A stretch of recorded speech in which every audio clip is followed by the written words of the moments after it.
Gente, dados do ano passado do programa Impulso Gov apontam que 4 a cada 10 crianças e adolescentes com idades entre 10 e 19 anos apresentam sobrepeso ou obesidade no Rio Grande do Sul.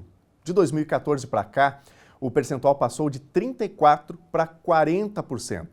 Esses números alarmantes preocupam os especialistas e colocam o estado gaúcho no topo da prevalência da obesidade juvenil no país. Para ampliar esse assunto, eu recebo aqui no estúdio a nutricionista Ellen Dávila. Ellen, boa tarde. Muito obrigado pela presença com a gente aqui. Eu que agradeço pelo convite. E para a gente é um prazer muito grande realmente, porque a Ellen quinzenalmente está com a gente aqui no seu quadro, né, trazendo dicas importantes de nutrição. E hoje temos aqui a oportunidade de recebê-la ao vivo no estúdio. Por isso, você de casa também é convidado a participar dessa conversa, né? Que é uma conversa aqui com a Ellen, mas é uma conversa com você de casa também. Então mande a sua pergunta, a sua contribuição no nosso WhatsApp 51997697129. Ellen, vamos começar desmistificando um pouquinho. Quando a gente fala de obesidade infantil, de sobrepeso, do que efetivamente nós estamos falando? Na verdade, nós estamos falando de um excesso de adiposidade. Em termos mais leigos, a gente fala que a gente vai avaliar essa criança avaliando o peso dela de acordo com a altura, né? Então, é um diagnóstico mais complicado. Quando a gente fala de adulto, a gente tem uma facilidade muito grande em relação ao diagnosticar esse sobrepeso ou obesidade, porque é apenas a gente fazer o nosso peso sobre a altura ao quadrado, dividir sobre a altura ao quadrado, né? Então, você aí de casa que é adulto consegue diagnosticar rapidamente, né? Então, se a gente coloca ali no Google os pontos de corte, a gente consegue avaliar isso. Agora, criança, a gente precisa colocar elas, e os adolescentes também, na curva de crescimento. Então, existe um IMC por idade, então cada idade da criança e do adolescente vai ter um ponto de corte diferente, né? E a gente vai avaliar um percentil, né? Então é bem interessante o gráfico, ele tem as curvas, e aí tem a curva que é verde, a curva que é amarela, que seria o sobrepeso, e a curva vermelha, que seria a obesidade, né? E a preta, que seria uma obesidade grave. Então, você de casa que tem dúvidas em relação a como diagnosticar isso, a gente pode buscar um profissional no posto de saúde, né? O próprio enfermeiro consegue fazer esse rastreio também. E se vocês não conseguem ter acesso a esse posto de saúde, na internet, se entrarmos no site da Organização Mundial da Saúde, a gente consegue baixar um aplicativo, colocar a data de nascimento da criança, o peso e a estatura dela e avaliar esse diagnóstico. Ellen, tem uma questão que às vezes as pessoas comentam, assim, algo de senso comum, mais ou menos nessa linha. Ah, a fulana tá fortinha ou fortinho, mas na medida que vai crescendo, depois aí tudo se endireita. É assim mesmo? Dá para atribuir essa questão de que quando cresce depois vai ficar tudo bem? Ou quando o pai e a mãe percebem assim essa condição, tem que buscar um acompanhamento profissional? Muito importante essa tua fala, justamente porque a gente tem aquele mito de que crescer é igual a entrar no peso saudável. Claro que quando a gente fala de uma leve adiposidade abdominal, ou seja, né, a criança começa a apresentar aquela barriguinha, muitas vezes isso na menina, por exemplo, está relacionado com a primeira menstruação. Isso é normal e esperado. Porém, quando essa criança apresenta um sobrepeso ou uma obesidade já diagnosticada, ela precisa sim do tratamento, porque essa faixa etária ela tem como base a prevenção, tá? Então, quando eu trato a obesidade infantil, eu estou prevendo um adulto que tenha obesidade, porque existem duas coisas que acontecem no nosso corpo em relação à obesidade infantil, que é a hiperplasia, ou seja, o aumento do número da gordura no nosso corpo, da célula da gordura, e a hipertrofia, que é o tamanho dessa célula de gordura. Na adolescência e na infância, se a gente começa a manejar desde cedo, a gente dá uma pausa nesse aumento de número de células de gordura. E aí eu evito que esse adulto tenha obesidade. Agora, quando isso já não foi tratado, né, não foi cuidado, a chance dessa criança, desse adolescente manter uma obesidade e inclusive ter outras doenças comórbidas, outras doenças que vão acompanhar a obesidade, é extremamente alta. Perfeito. Ellen, na sua avaliação, o que você entende que está por trás desses números? Quando a gente olha assim, 40% é um número bastante alto, é quase metade, né? Os números nacionais a gente tem aí numa média de 34%, então o Rio Grande do Sul está ligeiramente à frente. Por que isso vem acontecendo do teu ponto de vista? A obesidade é uma doença e ela é uma doença multifatorial. Então, você de casa sabe, conhece alguém que tem obesidade e a primeira coisa não é por vontade, não é por falta de esforço. É uma doença multifatorial. O que é multifatorial? Você deve estar pensando aí em casa. Muitos fatores envolvidos, estilo de vida principalmente. Então, atualmente as crianças ficam muito tempo em telas, fazem pouca atividade física. Existe um marketing pesadíssimo em relação a alimentos ultraprocessados que não são tão saudáveis assim e acabam tendo excesso de calorias, que antigamente isso não existia na nossa alimentação. O sono é outra coisa bem importante, as crianças estão dormindo menos e essa alteração de sono acaba também mudando o metabolismo, causando alguns problemas metabólicos. E a questão emocional, né? Então, a gente está tendo crianças que brincam menos, que têm menos exposição à rua, à natureza, e isso causa uma certa ansiedade, e a gente sabe que é muito fácil de manejar, de lidar com a ansiedade comendo. Até mesmo, às vezes, porque os pais não têm tempo, trabalham muito, não conseguem dar muita atenção para essas crianças, e eles acabam utilizando a alimentação como algo afetivo, como algo para criar vínculo com essa criança, com esse adolescente, e aí vai criando então uma relação ruim com a comida e muitas vezes de exagero. Ellen, tem pessoas que dizem assim, mas no meu tempo a gente comia açúcar, comia gordura e todo mundo crescia bem. E agora parece que, por mais que se fale muito em saúde, em nutrição, a gente tem uma situação ainda pior. Do teu ponto de vista, o que mudou, quem sabe da alimentação dos nossos pais, dos nossos avós para a geração atual? Eu sempre dou o exemplo da minha mãe, ela sempre dizia que gostava muito de iogurte e iogurte não era uma coisa muito frequente na casa da família dela, né? Então ela disse, hoje que eu sou adulta eu como, né, a marca lá daquele iogurte famoso, pequenininho, que tem bastante açúcar, né? Então esse é o principal exemplo que eu dou. Antigamente, para a gente ter acesso a esses alimentos ultraprocessados, eram muito caros, não tinham à disposição em qualquer lugar. Hoje, se você for na farmácia, se você for em algum escritório, se você for em qualquer lugar, a gente tem disponibilidade de alimento. Disponibilidade de alimento associada à maior frequência desses alimentos ultraprocessados. Ellen, no meu tempo, tinha açúcar. Qual era a diferença? A diferença é que um bolo em que a gente coloca açúcar, ovo, farinha, feito de forma caseira, vamos dizer assim, ele não tem tantas modificações metabólicas. Um bolinho hoje comprado, que tem um tempo de prateleira altamente, com uma vida muito longa, isso vai causar alterações. E quais são essas alterações? Para esse alimento durar muito tempo, eu tenho que colocar muito mais gordura que o normal. Eu tenho que colocar muito mais açúcar, que o bolo que a gente fazia em casa não ia tanto. Tudo isso é concentrado. Concentração de açúcar, de gordura. Outra questão é o sódio. Então, se a gente vai fazer um bolo caseiro, a gente põe uma leve pitada para realçar o sabor. Mas a indústria não, ela usa muito sódio para durar aquele alimento na prateleira bastante tempo.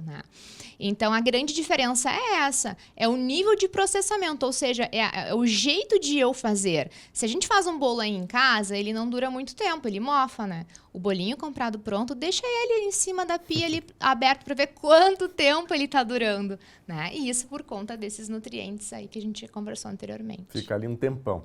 Pois é, Ellen, nesse sentido, inclusive, talvez seja um grande desafio das famílias, talvez de todas as nossas famílias, né? E eu sempre falo que a hora do almoço mesmo é aquela hora de correria, às vezes um filho que chega em casa, outro que tem que sair, pai e a mãe também têm os seus compromissos, às vezes a coisa atrasa um pouquinho, e a alimentação ela vai ficando ali um pouquinho em segundo plano, né? Talvez nem tão bem planejada quanto deveria. O que a gente deveria levar em consideração, mesmo com essa urgência que todo mundo tem dos seus afazeres, das suas atividades, para ter uma alimentação minimamente saudável, mesmo sabendo que ela não é o elemento único nessa discussão, mas é evidentemente ali um elemento assim, fundamental, né? A principal coisa que nós deveríamos pensar é o que está dentro da minha realidade que eu consigo mudar. Então, a primeira coisa, assim, é pensar, no meu contexto de vida, o que eu posso fazer para melhorar esse cenário? Porque quando a gente pensa, assim, em alimentação saudável, em priorizar a alimentação nesse momento, todo mundo vem com aquele discurso de que, poxa, eu tenho que mudar toda a minha rotina, eu não tenho tempo, eu trabalho muito, eu estou cansado. Mas dentro desse pouco tempo que a gente tem, será que num final de semana nós não conseguiríamos, por exemplo, fazer algumas alimentações, fazer um bolo caseiro, deixar ele congelado e levar, no lanche desse filho para a escola durante a semana?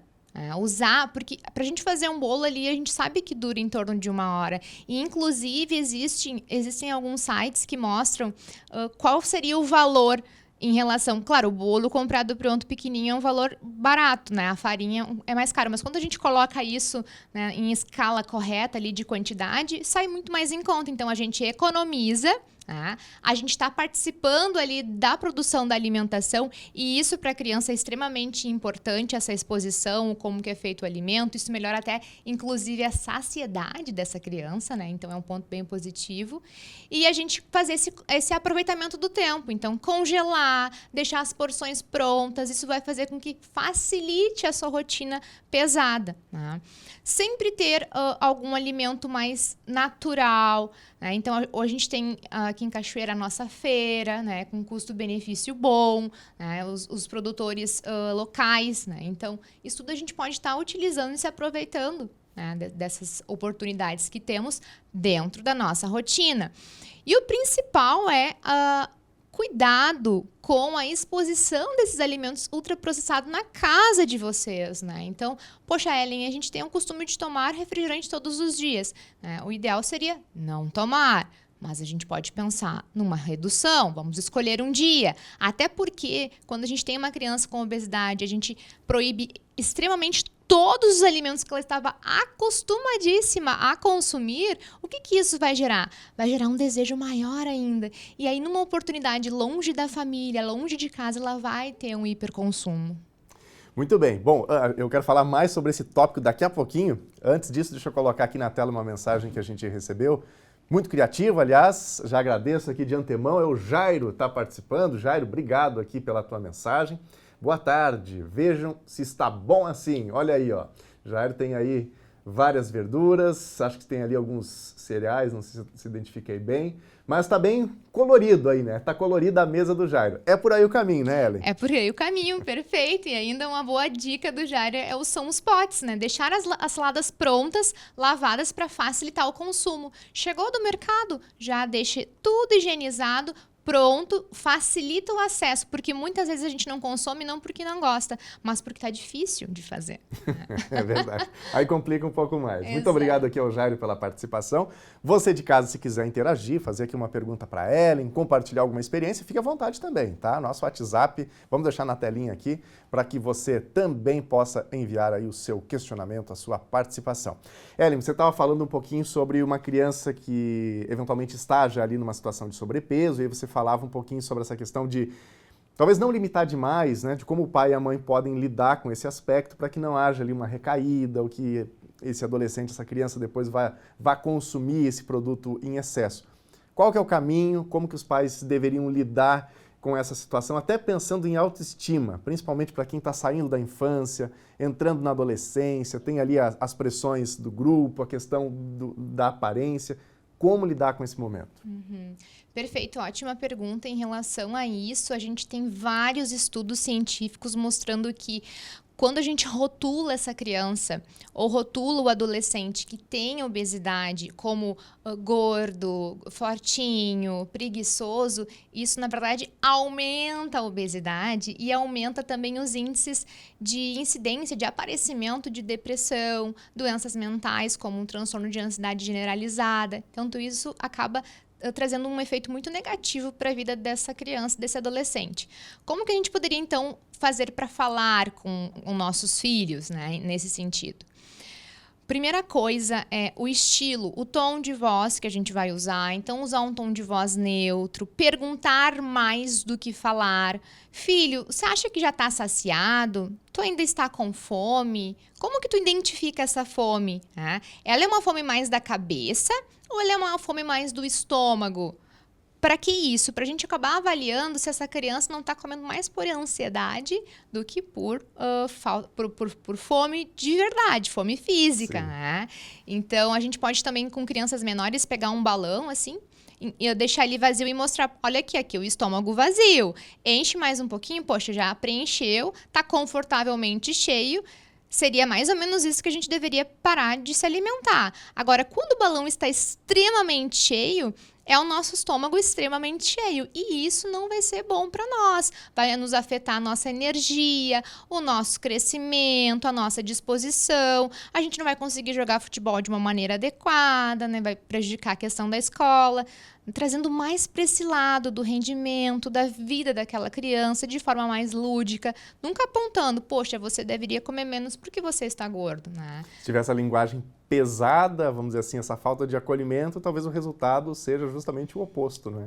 Totalmente, né? Porque daí mexe na autoestima dessa criança, mas não só na autoestima. A criança entende que ela não é amada, porque como a criança tem essa ligação muito forte com os pais, quando o pai fala que ela está numa forma corporal que idealmente a família não gosta ou acha ruim, ela não se sente segura naquela família, né? E aí a psicologia vai explicar isso com as teorias do apego. Então, não seria assim, nossa, mas né, tem que ter toda uma... Não é isso. É uma questão que a gente está estudando, que tem dados para isso, né? Então, que a gente pode falar de uma maneira mais acolhedora, já que buscamos melhorar, né? Porque sabemos que essa forma não vai melhorar, vai só piorar a situação. Perfeito. Ellen, ainda temos 2 minutinhos aqui. Uma pergunta que eu acho que é bem importante a gente abordar é também essas refeições que ficam entre as refeições principais. Porque normalmente, nesses momentos, os pais estão ali juntos, né? Aquela refeição familiar, o café da manhã, o almoço, o jantar. Só que tem, quem sabe, o intervalo da escola, aquele lanchinho, momento da tarde que às vezes o adolescente termina ficando por casa também. Como lidar com isso? O que seria adequado entre uma refeição principal e outra? A gente poderia pensar que após o café da manhã, no meio da manhã, o ideal seria uma porção de fruta. Né? Se a gente está falando de um adolescente maior, a gente poderia colocar, né, ali outro carboidrato junto, né, um pão integral, um bolo que ele ajudou a família a fazer. Né? À tarde, a mesma questão, mas em relação ao lanche escolar, né, existe um material que a gente consegue baixar também na internet de forma gratuita, que é como montar a minha lancheira. Então, ali mostra o que seria a composição. Então, uma porção de carboidrato, ali pode ser um sanduíche, né? Pode levar um ovo cozido, uma porção de frutas, o bolo, de novo, entraria ali como algo que a família ajudou a preparar. Então, tudo isso pode estar ali naquelas refeições, tá?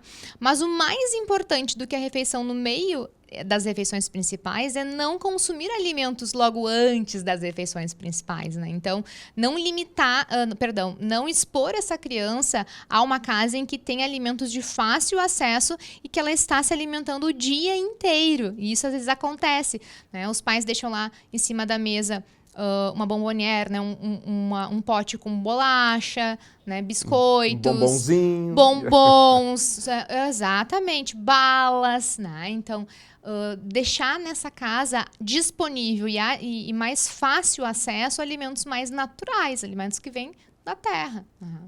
Perfeito. Olha, nós falamos aqui hoje um pouco sobre essa questão da obesidade infantil, porque o Rio Grande do Sul tem números que são bastante alarmantes, né? 40% dessas crianças, de adolescentes entre 10 e 19 anos estão nessa condição, então é um ponto de atenção. Ellen, muito obrigado pela presença com a gente, uma ótima tarde para ti, obrigado por ter compartilhado essa experiência e o teu conhecimento com o nosso público. Muito obrigada e estou sempre à disposição.